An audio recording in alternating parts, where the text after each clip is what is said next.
बिस्मिल्लाहिर्रहमानिर्रहीम। प्यारे बच्चों, आज मैं आप लोगों को सबक आसानी से याद होने की दुआ सिखाऊंगी। रब्बी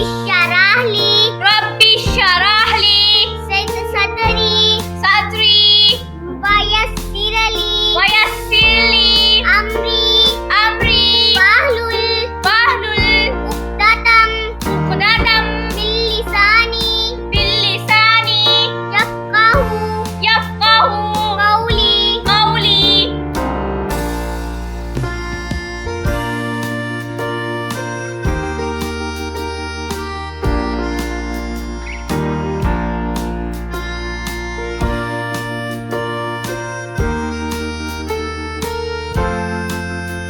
बिस्मिल्लाहिर्रहमानिर्रहीम। प्यारे बच्चों, आज मैं आप लोगों को सबक आसानी से याद होने